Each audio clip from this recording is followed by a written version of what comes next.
Hello everybody, I am Jeff Opens Cards. If you're not following me on Twitter, you should, at JeffOpensCards, because I've been posting a lot of pictures of myself streaking. Yes, that's right, I have not lost in a Brawl battle on main account for the last 4 Brawls and counting. I currently have a streak of 31 straight wins in Brawl with my main account, JeffOpensCards, going into the current Brawl, which we're going to get into in a little bit here. Just show you here the tweet history. This Brawl, I believe, is from like May 2nd. Went 9-0 with the main account. Also went 8-1 and 7-2 with 2 alts. That Brawl, I only did 3 accounts. Usually I play 5 or 6 accounts in Brawl. You can see there in that particular one, Witch of Warwick, well, she was thirsty. And the wins just kept on coming. Next Brawl, you can see, went 6-0 with the main account, which went to a 15-match winning streak.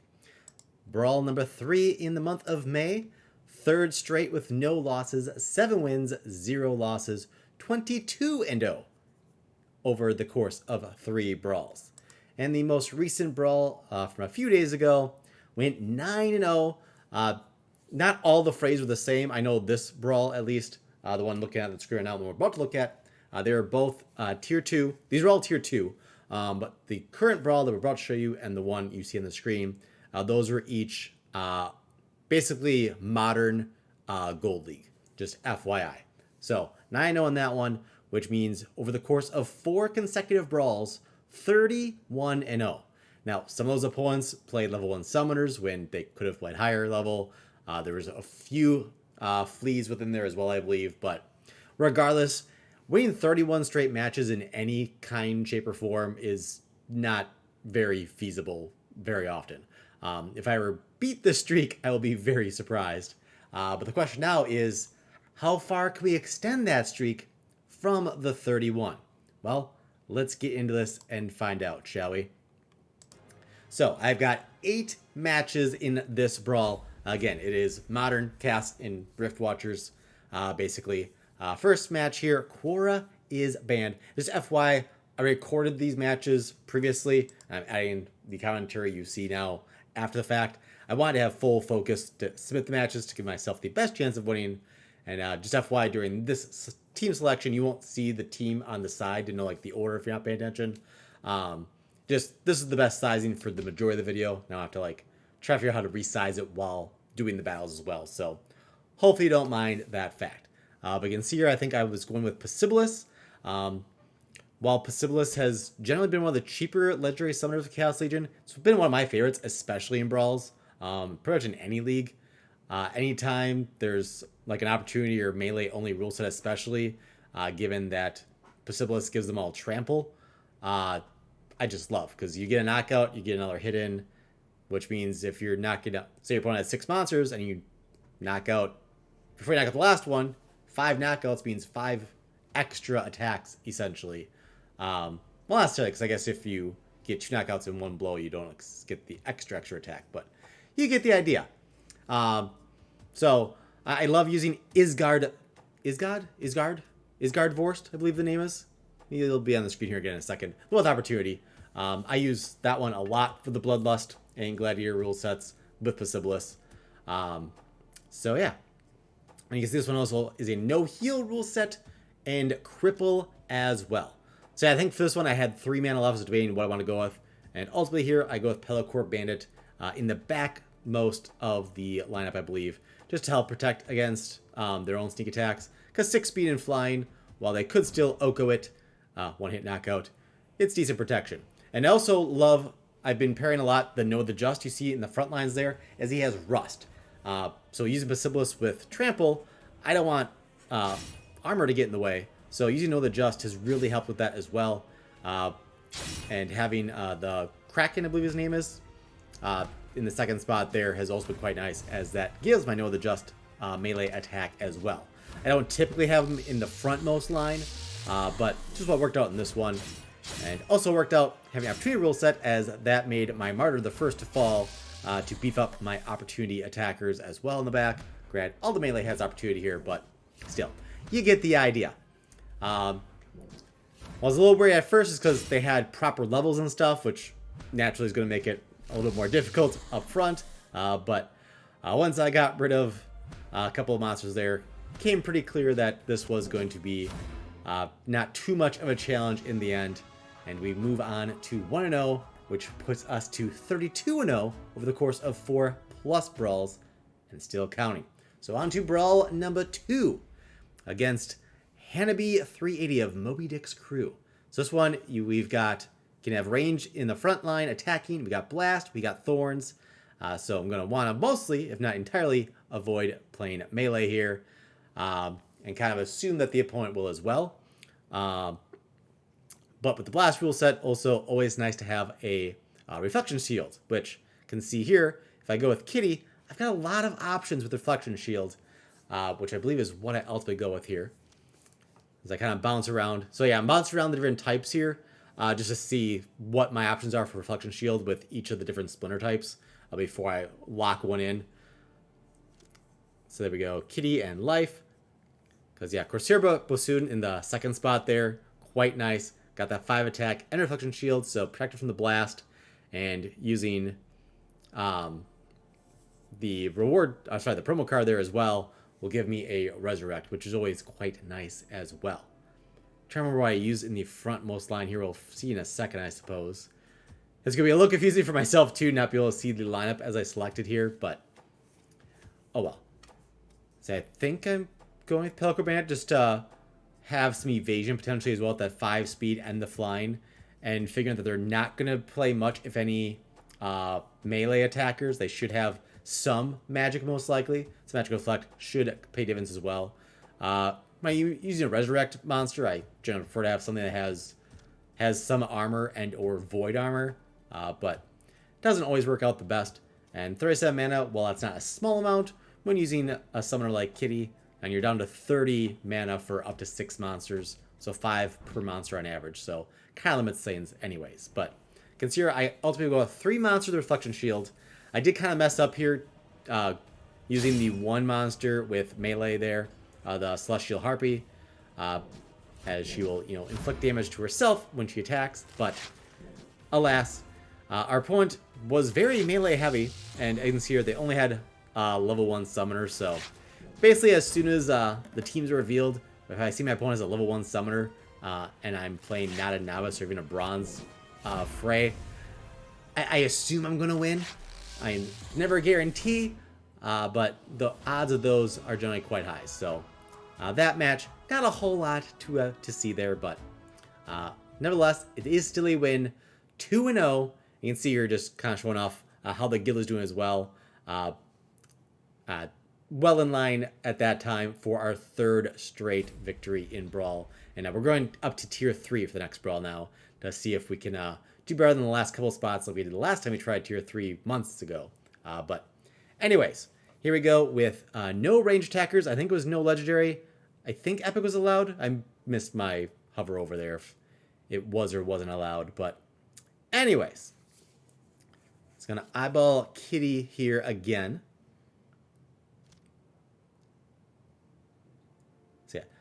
So yep, epics are allowed, just not legendaries. As you can see there, Quora is in play, is an option. And most of the time when Quora is allowed to be played, it's hard to not play her. So also here, knowing that range isn't allowed just increases the odds further of magic attackers being used. So ultimately here, I believe I go with Unicorn Mustang in the front line. We'll have some amount of evasion with the 4 base speed against melee attackers. And it's got the Void and Magic Reflect to help against magic attackers. So pretty nice knowing that range isn't in play as well. So for this one I must be... Is that an active one, Kitty? Oh, that was... I was thinking I was selecting the second Gladiator card there. My bad. We got 49 mana cap. One thing of note, too, that may play a role here in one or more battles. I keep forgetting to get myself set up. I don't have Immortalis on my main account. That's one I like to use quite a bit, actually, on my accounts that do have it. Yes, that's right. I have Immortalis on some accounts, plural, but not my main account. I have it on Plumber's Quack, which is my primary gold foil account, which plays in Gold League. So I think that has my level 3 Immortalis. And I only own 3 gold foils total of Immortalis so far. And I think I have a max copy on Digital Breaker, which doesn't worry about gold foils. I try to have gold foil only on my main account here as well, but kind of hard to do. But ultimately here, I like going with the, I'm blanking on the name, the one that has recharge, just because it can do a lot of damage against an opposing Korra.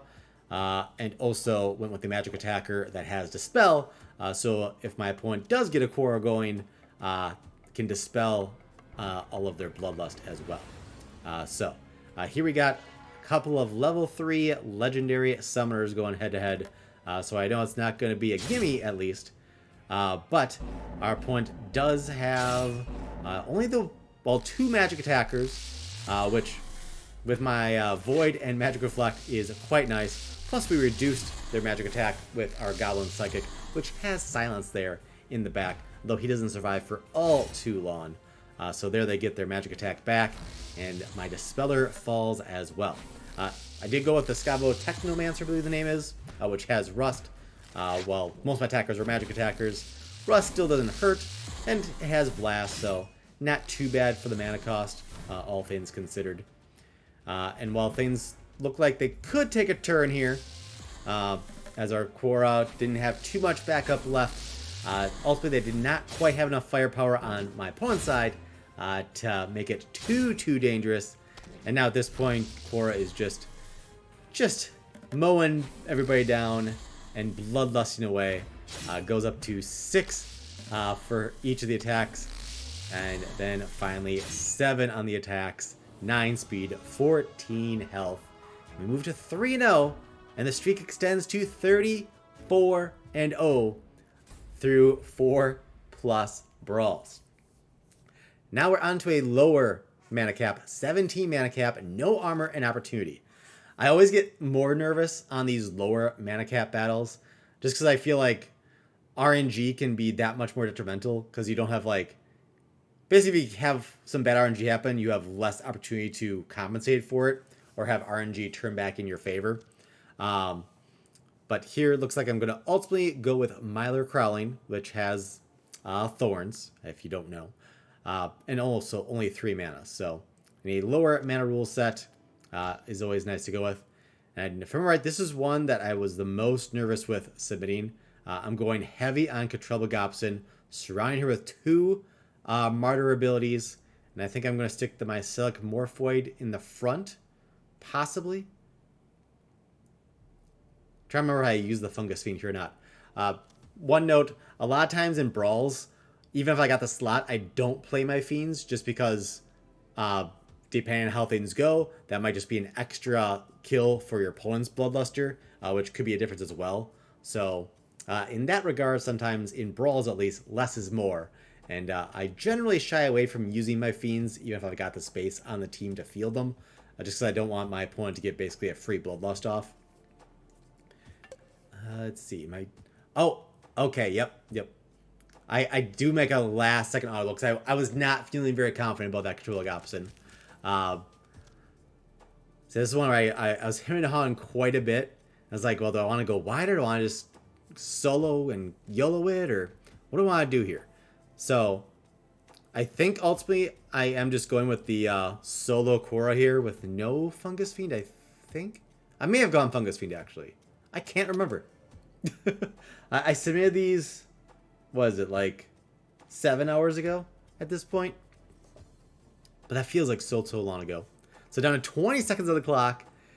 Yeah, I was definitely debating there. I think I went Fungus Fiend. I think I kept him in there. I think. Okay, I did. So, my opponent has a almost...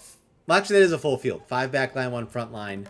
But total damage output after getting the Obsidian there, 3, 6, 7, 8. They can't attack with their Fiend in the back line, so they can do 8 damage in a cycle if everyone survived. But as you can see, everyone did not survive.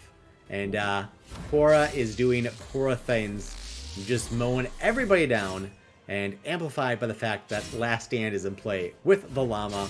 End up with 10 for the attacks, 12 speed, and 27 health. So ultimately, not going with Katrubba Gobson appeared to have worked out. I feel like I did go with Katrubba, it would have still been fine, as I think Control have gotten knockouts early in the back there and beefed up quickly. So I think I would have won either way, but Quora definitely won in very dominating fashion, to say the least. So next up, we got possibly our highest mana cap so far at 56. Melee can attack from anywhere, and range and magic have snipe. And I kind of emphasize there, melee from anywhere, because as I said earlier, that is generally a time where I'm going to lean that much more heavily into Possibilis. Now, the fact that there's also snipe for magic and ranged means I'm going to probably want to have something with void and or high speed in the sniping position, basically, to absorb my opponent's non-melee attacks. So that's what I believe I do here with Jin Oshanis. Trying to remember here what I go with pairing with Kulu Mastermind. That's his name, not Kraken, whatever. Kulu Mastermind. I'm sorry, Kulu. My apologies for getting your name wrong earlier. Yeah, 56 mana. So got extra health to go with. I got Archimist the Bear currently selected, and Coastal Sentry. So yeah, with melee from anywhere, don't have to worry about who's in the reach position and stuff here with Possibilis. So I think I kind of maxed out my mana. So I kept Jin Oshanis in the frontmost, just to be evasive against their melee. And then I got Bagjira in the sniping position with Void and Self-Heal. And then the rest of my guys can just do a bunch of damage, basically. So they do have the taunt there in the back, Myself Cliff Spawn, but does not survive for all that long. Emma Echoes the Bear hits their Grund before Grund can attack, and halves his attack as well, which certainly doesn't hurt and only helps my odds of victory. And there is Trample, paying some dividends as well. And before Quora can get attacks off there, in round 2, Archimist halves her attacks. So timing going perfectly on point in this battle for me. And Quora, when she only has one melee and one magic attack, is a lot less dangerous and a lot less scary. And there's another trample going off. Archimist hits and gets a trample as well. Halves the attack for good measure. Not necessary, but you know, it's all in good fun. So while when you initially see Quora on the other side, it's like, oh gosh, there's Quora. That match, kind of a cakewalk in the end. The way it all unfolded was just great timing all around. So 5-0 puts us at 36-0. Now we're at a 40 mana cap, and all melee monsters will have sneak. A lot of different ways to go on this one. Actually kind of abnormal or unusual. Milo, did you just poop under the desk? If he didn't, he's about to. He's pawing away. It's one of his flaws. He's not perfectly perfect. Oh well. So yeah, a lot of ways to go with that on this one. I was distracted, but I think I'll go with Milo. Milo, you know where the litter box is. You have good litter. You're spoiled. Oh well. So yeah, 40 mana cap. So yeah, if I did go with Milo, I would have wanted to have somebody that has thorns in the back most, so that if my opponent does have sneak attackers going off, they would have thorns to contend with. And generally in these kind of rule sets, I kind of assume my opponent will have thorns in play or do something detrimental to melee attackers. So I'll generally try to not go melee. But you never know. A lot of what Splinterlands is basically like high level glorified rock, paper, scissors, where anybody can lose to anybody, especially if you know they're going to play in advance kind of thing.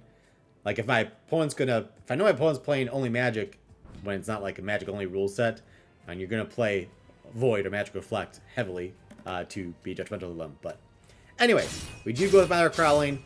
We've got Martyrs surrounding our Quora.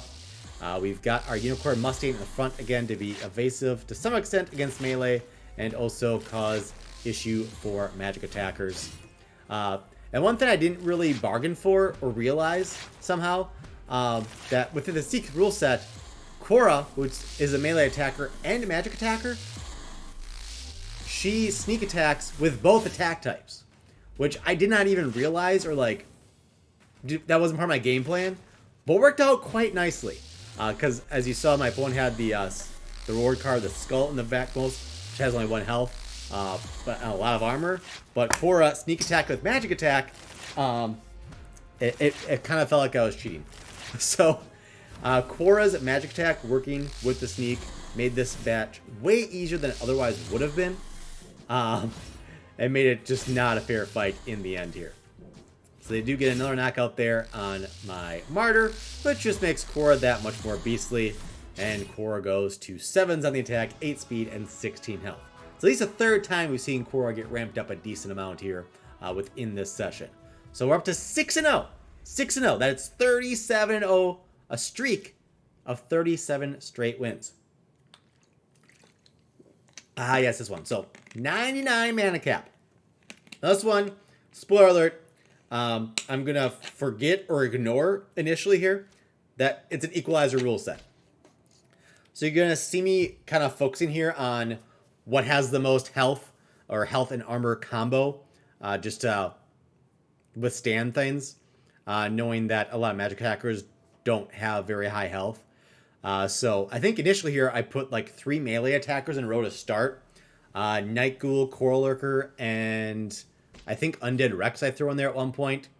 Asut and Cthulhu I threw in there, and Jin Moirat, as they were the magic attackers with the most sustainability as far as health and armor goes. But at some point pretty quickly here I'm going to realize like, oh wait, it's equalizer. So I need to just focus on whoever has the most damage output, and if damage is tied, focus on speed. So ultimately, I think Kane Haste gets in here, as Kane Haste is the highest damage output with 4 for magic. Only has the 2 speed and only 2 health, but with Equalizer, that 2 health is irrelevant. So, and that Coral Lurker, does Coral Lurker stay? I forget. Let's see. So I'm down to a minute on the clock there. So you can see the cursor on the screen there. Basically, I'm just kind of visually showing that, like, I'm adding up, like, okay, so the Zulax Nightwind has 7 armor, 7 health, so that's 14 combined. Granted, I'm assuming as well my opponent's going to play a lot of magic, because basically, other than their frontmost monster, anything they play that's not magic won't be attacking each round unless they are in the front. So, gotta assume there'll be a lot of magic. And I missed it, but I believe I went with Oustra Rotwell in here with the Magic Reflect. Basically, you go Thaddeus Brood and do -1 to your opponent's magic, or you go Oswald. Did I say the name wrong? No? With Magic Reflect. So, I think ultimately here my opponent goes Thaddeus Brood and I go Oswald. I feel like I'm saying the name wrong now, and now I'm just having a brain fart on it, but oh well. Oh well. So now, very quickly, try to figure out, okay, who's got the most damage output? I switched there from someone to Sandworm, because just going to have more overall. But anyways, you can see my opponent does have 2 melee attackers, which does have the 4 damage on the second one there, but this is going to be a close battle. So I got the Magic Reflect, so I'm doing extra damage that way, but our opponent has Thaddeus Brood, so it's taking 1 off of our magic attack, which most of our attackers are. So I did also have 2 melee attackers like my opponent here. And now right here, I'm suddenly like, ooh, I'm down now. Okay, I'm at 3 monsters, my opponent's at 5. That's not good. And I'm getting scared. I do realize here, though, like, well, I am doing the Magic Reflect constantly, so, like, while my opponent has more monsters, their health is less than mine is. So I'm getting very nervous, though. Getting very nervous. So there I go. I'm down to 1 monster. They're at 3. Quickly down to 2. Magic Reflect takes out their Jin Moirat. And just, they fall quickly. But I finished with just the 1 monster with 5 health left in that full field Equalizer rule set. That was a close one. Alright. Final battle. We're at 38-0, 7-0 in the Brawl. So, we've got Noxious Fumes. And we can't use Cora. And magic will hit armor first. So basically everyone has void armor. Basically.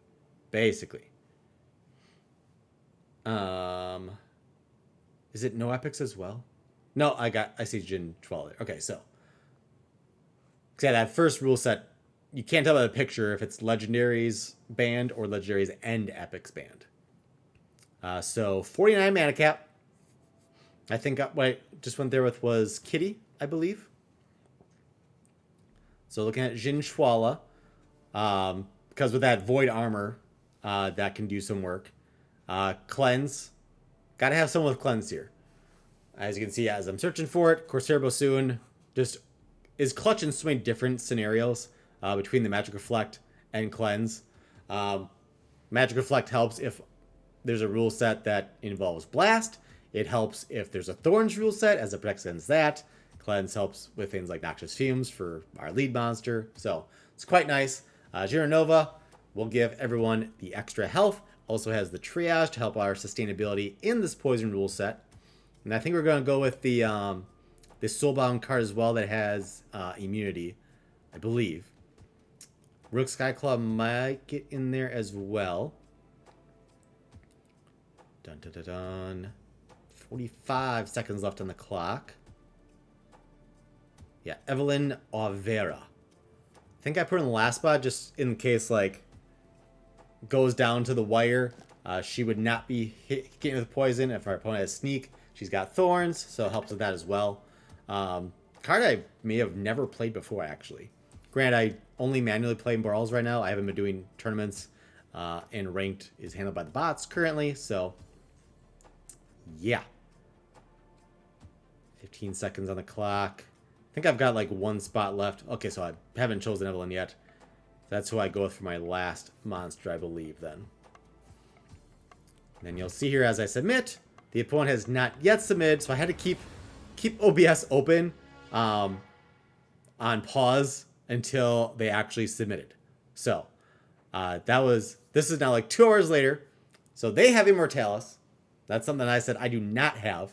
Otherwise, I mean, I still maybe could have or should have gone with Llama in this rule set, just because of Cleanse and Last Stand. But anyways, here we go. So they get the Shatter on the Jin Schwala. Oh yeah, one thing that I also didn't like was the fact that since there's no Ledger, I couldn't get my Resurrect. The Oshur, I think her name is, right?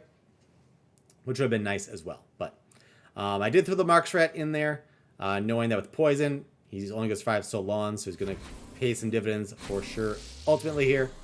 And our Jin Schwala goes down, and now our Martyr will go down before theirs does. But they also got that Quora there, obviously. They also have a Triage, as do I.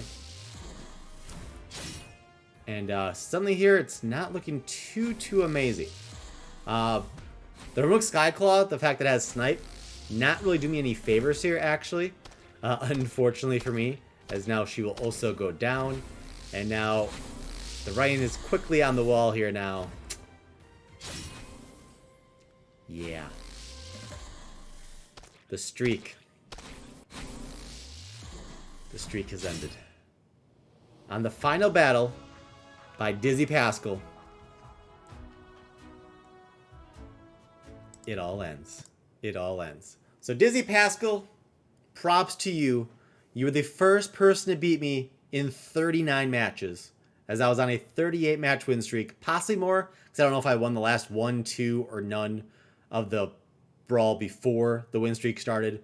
I just know that I went undefeated in 4 straight Brawls, almost undefeated in this one, but fell that one battle short against Dizzy Pascal of these Surging Bulls. So props to you, good sir or madam. It was quite the run. If I ever match or top that, I will be pleasantly surprised. 38 wins in any circumstance feels like a lot.